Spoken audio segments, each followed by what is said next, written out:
माझे दत्तक वडील. मला पुण्यास नोकरी होती, तरी मी दरसाल रत्नागिरीत येत असे व माझ्या वडील उपार्जित इस्टेटीपैकी माझ्या वाट्याला जे नारळाचे झाड व फणसाच्या झाडाची जी फांदी आली तिचे वार्षिक उत्पन्न ₹1, 5 आणि 5 पै घेऊन जात असे. यंदाच्या वाटणीचे पैसे मी कालच वसूल केले होते व आज संध्याकाळच्या बोटीने परत पुण्यात जाणार होतो. तोच एक 50च्या सुमाराचा वृद्ध गृहस्थ घाईघाईने माझ्याकडे येत आहे असे पाहून थबकलो. तो गृहस्थ धावतच माझ्याजवळ आला व त्याने अंगाभोवती दोन्ही हात टाकून मला कवटाळले. "अहो, हे काय आजोबा, सोडा मला. बाळ नको रे असा म्हाताऱ्याला झिटकारू. तोच तो अगदी हुबेहूब." "अहो आजोबा, कबूल आहे सगळं. तोच मी आहे. हुबेहूब काल दिसत होतो तसाच आजही दिसतो आहे. कालचा हा चिमणाजी विठ्ठल." "काय चिमण तुझं नाव? मग तर जमलं. चिमण चिमण ये अरे माझ्या चिमण्या बाळा."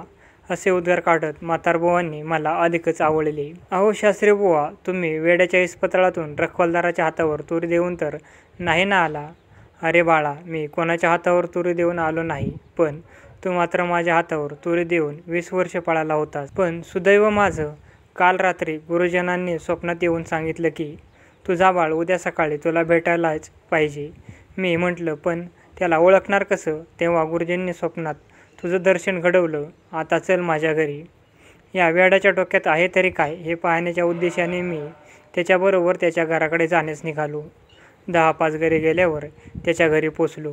आत गेल्याबरोबर तेथील थाट पाहून मी थक्क झालो.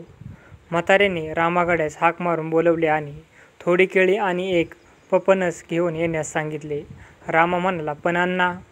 रामास पुरते बोलू न देता म्हातारा त्यास गप्प करून म्हणाला, "होय, मालकांचेच पाहुणे आहेत हे. जा, जास्त बोलू नको." राम काहीतरी पुटपुटत गेला.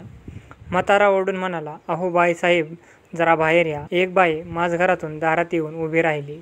तिला उद्देशून म्हातारा म्हणाला, "हे पाहिलेत का हो आपले चिरंजीव? झालं की नाही माझं स्वप्न खरं? नावसुद्धा गुरुजींनी सांगितलेलं, चिमणाजी." मग म्हातारा झोपाळ्यावरून उठला व भिंतीवरचा एक फोटो काढून मला दाखवत म्हणाला, "चिमणराया, पहा पहा ही गोजीरवाणी बाळं. एकाहून एक सरस रत्नच होती, पण काळाला नाही ती पाहविली. इन्फ्लुएन्झाच्या साथीत 8 दिवसात एकामागून एक गेली." अण्णांनी आपल्या जमनजुमल्याची कल्पना मला करून दिली. अण्णांच्या जवळ बरीच माया होती. तो बंगला, ती बाग, रत्नागिरी व संगमनेरच्या तालुक्यातील भातशेते, दरमहा ₹300 भाडे आणणारे मुंबईचे लहानसे घर, शिवाय 20,000च्या नोटा असलेला गबाड आयतेच पदरात पडत असल्यावर कोणता शहाणा माणूस अण्णांच्या स्वप्नांवर विश्वास ठेवील? "पण अण्णा, मला तुमचा दत्तक होता येणार नाही बरं का?" मी म्हटले. "अरे दत्तक नको अन फित्तक नको. फक्त तू आमच्यावर माया कर म्हणजे माझी सगळी माया तुलाच मिळेल बरं. वरच्या आळीतले जोग ते तुझे कोण लागतात?" मी अण्णांना माझी सगळी हकीकत सांगितली. "मू पुण्यास नोकरीला असतो." असे सांगितल्यावर ते म्हणाले, "अरे चिमणा, 60 टिकल्यांकरता खरडेखाशी करण्याचं आता तुला कारण नाही. परंतु मला जरा जन्माची व्यवस्था असल्याने एवढा पावसाळा आम्ही दोघे पुण्यास काढू. स्वतंत्र बिऱ्हाडच करणार होतो, पण आता तू आहेस घरी, तुझी आई आहे ना. तुला उद्या सोमवारी कामावर रुजू व्हायचं असेल तर तू जा. मी इथल्या कामाची व्यवस्था लावून बुधवारी निघून येतो." संध्याकाळी घरी गेल्यावर आईला सगळी हकीकत सांगितली. तेव्हा ती म्हणाली, "सांभाळ हो बाबा, नाही तर तो कोणी लफंगा फिफंगा असायचा." "अगं पण आई, मी का या मसलतीत पडलो आहे? त्या अण्णांच्या गुरुजींनीच मला यात पाडलं आहे." "ठीक आहे, या महागाईच्या दिवसात हातभार लावला संसाराला आपल्या दैवानं." गुरुवारी सकाळी अण्णा व त्यांची पत्नी या स्टेशनवरून आणले. अण्णांच्या बरोबर त्यांच्या कपड्यांच्या व दागदागिन्यांच्या ट्रंका होत्या, पण त्यांच्या किल्ल्या कोठेतरी हरवल्या. त्यामुळे त्यांना आंघोळीनंतर बदलायला चिरगुटेही नव्हती. म्हणून मी लगेच बाजारात जाऊन एक धोतरजोडी व इरकली लुगडे घेऊन आलो. अण्णा आल्यापासून आमच्या राहणीमानात पुष्कळ सुधारणा झाली. जेवताना भाकरीऐवजी पोळी, पोळीला तूप साखर, सकाळ दुपार चहा बरोबर बिस्किटे अगर शिरा असा थाट सुरू झाला. अण्णांचा पंचा जाऊन लांबरुंद धोतरा व वाहनांऐवजी जोडा असा पेहराव आला. माईची सुती लुगडे जाऊन इरली लुगडे व अनवणी पायात चपला आल्या. या सगळ्या वेषांतराचा खर्च तूर्त मला सोसावा लागला, पण याचा दसपट वचपा काढल्याशिवाय मी राहणार थोडीच होतो. अण्णांनी आपल्या टणकेच्या कुलपाच्या किल्ल्या पाठवून देण्याबद्दल रत्नागिरीच्या कारकुनास 10 पत्रे लिहिली, पण त्याने दाद दिली नाही. त्यामुळे खर्चासाठी बँकेतील माझे ₹120 मला काढून आणावे लागले. हळूहळू 2 महिने संपले. माझे बँक खाते खलास झाले. पगारही संपला होता, पण अद्याप अण्णांच्या किल्ल्या येईनात. तेव्हा त्यांनी 500 रुपये रजिस्टरने ताबडतोब पाठवून देण्याविषयी रत्नागिरीच्या आपल्या कारकुनास लिहिले व ते येईपर्यंत खर्चास मी माझ्या सासऱ्यांकडून 200 रुपये उसने आणले. 15 दिवस होऊन गेले तरी रजिस्टर येईना. मग माझ्या सासऱ्यांनी मला सल्ला दिला की तू प्रत्यक्ष रत्नागिरीत जाऊन त्या म्हाताऱ्याच्या कारकुनास भेटावे व त्याच्याकडून पैसे आणावे. मी रत्नागिरीस गेलो व तेथे भाऊबंदांकडे उतरलो. दुसऱ्या दिवशी सकाळी मी अण्णांच्या बागेतील बंगल्यात गेलो. पूर्वी मी येथे आलो होतो तेव्हा बंगल्याच्या माडीस कुलूप होते, परंतु यावेळेस अण्णा पुण्यात असून ती उघडी असल्याने मला नवल वाटले.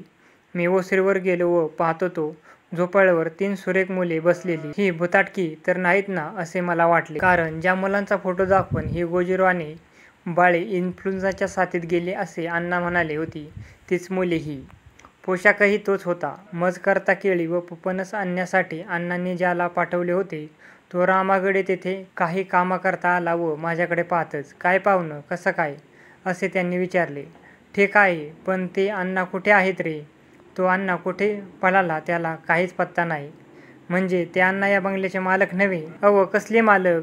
वहिनीबाईंसनी पुसा, म्हणजे त्या सांगतील सगळं. वहिनी म्हणाल्या, तो अण्णा आमच्याकडे नोकरी मागायला आला. त्याला कारकून म्हणून ठेवलं. मध्ये काही लग्नकार्याला मालवणला गेलो. ते त्याच्या अंगावर घर टाकून गेलो. कोणाला माहीत हा अण्णा असा लबाड असेल म्हणून. मेला, तुम्हाला काय त्याने आपल्या घरचे मालक आहो म्हणून सांगितलं काय बाई तरी धारिष्ट. म्हणजे त्या लबाड माणसाने मला बनवले. धनाच्या लोभाने मी पार बुडालो. आता पुण्यास घरात पाऊल टाकताच अण्णांच्या 32 पैकी शिल्लक राहिलेले दात न पाडेन तर नावाचा चिमणराव विठ्ठलच नाही असे सोडाचे विचार मनात घोळवत पुण्यास पोचलो. टांग्यातून उतरताच कुठं आहे अण्णा असं म्हणत मी घरात शिरलो. अरे असं झालं तरी काय रागवायला, असे आईने विचारले. पण आधी तो दोघे? अरे ती गेली रत्नागिरीला. 2 ट्रक बरोबर नेल्या. आणखी 2 वर आहेत. पाहू बरं त्यात काय आहे. चोराच्या हाताची लंगोटी चोराच्या हातची लंगोटी असे म्हणून मी वर गेलो. कुलपे फोडून ट्रक उघडून पाहतो तो आत दगडविटांशिवाय काही नव्हते.